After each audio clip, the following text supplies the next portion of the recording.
एवढं मोठं काम असताना हसन मुश्रीफ हे कोल्हापूर जिल्ह्यापुरतेच का मर्यादित राहिले, ते राज्याचे नेते का होऊ शकले नाहीत? नाही नाही, आपल्याला काय झालं की अनेक वेळा संघर्ष करावा लागला. फार वेळानं आपण यामध्ये आलो. आता यावेळच्या निवडणुकीनंतर आता मुश्रीफ हे राज्यात निश्चित चमकेल. साहेब, नुकत्याच झालेल्या लोकसभा निवडणुकीत आपण धनंजय महाडिक आणि सतेज पाटील यांच्या वादावर तोडगा काढत कोल्हापूर जिल्ह्याची जागा राष्ट्रवादी काँग्रेसला मिळवून दिली. या विजयात आपला खूप मोठा वाटा आहे. नेमकं काय केलं या तोडगा काढताना? सतेज पाटलांसुद्धा अतिशय प्रामाणिकपणानं काम केलं. मतं कमी जास्त मिळाली असतील, कमी अधिक, परंतु अतिशय प्रामाणिकपणानं काम केलं आणि निवडून आणण्यामध्ये महत्त्वाची भागीदारी त्यांनी केली. आता हे पाऊल जे उचलत आहेत हे दुर्दैवी आहे, केला नाही अशी त्यांची तक्रार आहे. किंवा ते गोकुळमध्ये किंवा विधान परिषदेमध्ये त्यांनी विरोध केला. ह्याच्यामध्ये एकत्र बसून आपण वरिष्ठांचं सुद्धा मदत घेऊन त्यांची मतभेद मिटवण्यासाठी मी पुढाकार घेणार आहे.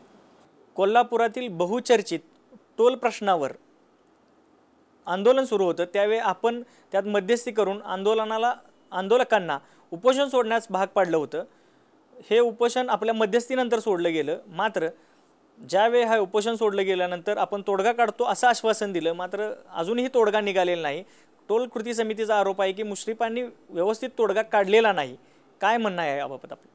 नाही, ज्या वेळेला आपल्या राज्याचे एक नेते ND पाटील साहेब हे आमरण उपोषणाला बसले आणि त्यावेळेला एक वातावरण वेगळं झालं आणि शेवटी हे महानगरपालिकेने ठराव करून टोल या शहरामध्ये लादलेला होता.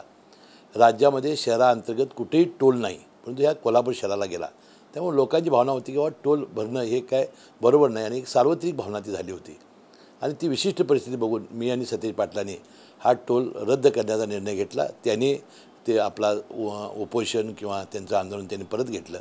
पण त्यांची दुसरी एक मागणी होती की याचं खरोखर मूल्यांकन झालं पाहिजे. तो विकासक जे सांगतोय ते ऐकायचं नाही. म्हणून आपण ज्यावेळा मूल्यांकन समिती नेमाला गेलो त्यावेळेला अनेक कायदेशीर अडचणी प्राप्त झाल्या. सुप्रीम कोर्टात यांचा दावा दाखल होता, हायकोर्टात त्यांचे दावे होते, त्याला वेळ लागला. आता ते मूल्यांकन झालेलं आहे. दरम्यान ही आचारसंहिता लागली. आमचा असा विचार होता की शासनानं त्यातले 50-60-70% पैसे द्यावेत आणि आमचे महानगरपालिकेचे 25-30% आपण देऊन हा नगरोत्थान विभागातून आपण नगरविकास खात्याकडून निधी घ्यावा असं आमचं प्रपोजल होतं. पण तोपर्यंत दरम्यान आचारसंहिता लागली. त्यामध्ये अनेक राज्यामध्ये प्रश्नसुद्धा असे निर्माण झाले किंवा कोल्हापूरचा जर टोल मिटणं असेल, रद्द करणं असेल, मग आमचंही करा. अशा प्रकारच्या सार्वत्रिक भावना तयार झाल्यामुळं थोडेसे अडचणी झाल्या हे खरं आहे. परंतु परवाच आमचे उपमुख्यमंत्री अजितदादा पवार हे म्हणाले राष्ट्रवादीच्या हातात सत्ता द्या, 90 दिवसाच्या आत हा टोल प्रश्न मिटवून टाकतो. मला वाटते आम्ही निश्चितपणे तो करू. आपण मुस्लिम समाजाचे आहात. आपल्या विरोधात सतत हिरवा आणि भगवा असा विखारी प्रचार केला जातो. या प्रचाराला आपण कसं सामोरे जाता? आता यामध्ये काय झालं आहे, जन्म कुणाच्या हातामध्ये घेणं आणि कुणाच्या पोटावर जाणं हे काय माझ्या हातात नव्हतं. आपण ते मुस्लिम धर्मियाच्या पोटाला जन्माला आलो. परंतु आपण वागलं कधीच असं नाही.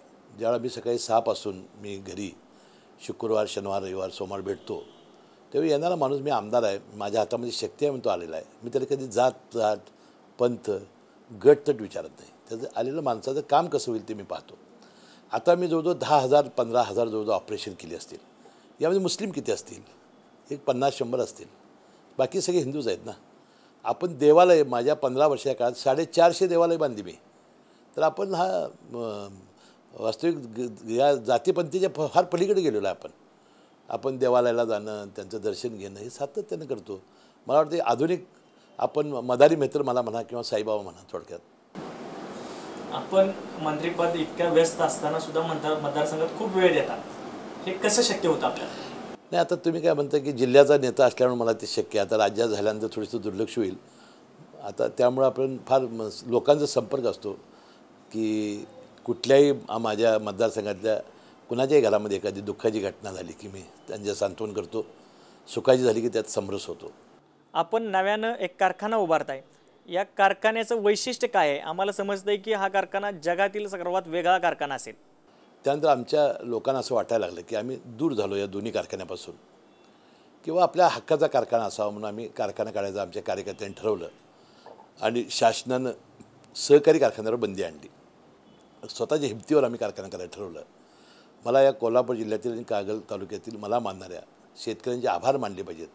माझ्यासारख्या एका सामान्य कार्यकर्त्यावर विश्वास व्यक्त करून 30,000च्या वर लोकांनी 10,000 रुपये प्रमाणे 30 कोटीवर शेअर कॅपिटल दिलं. आज आपण सर सेनापती संताजी घोरपडे बेलेवाडी काळंबा हे चिकोत्रा खोऱ्यामध्ये गाव आहे, त्या ठिकाणी हवाई अंतर 15 किलोमीटर आलं प्रस्थापित कारखान्यापासून, म्हणून तिथं हा कारखाना मला काढावा लागला. माझ्या तालुक्यामध्ये आहे तो.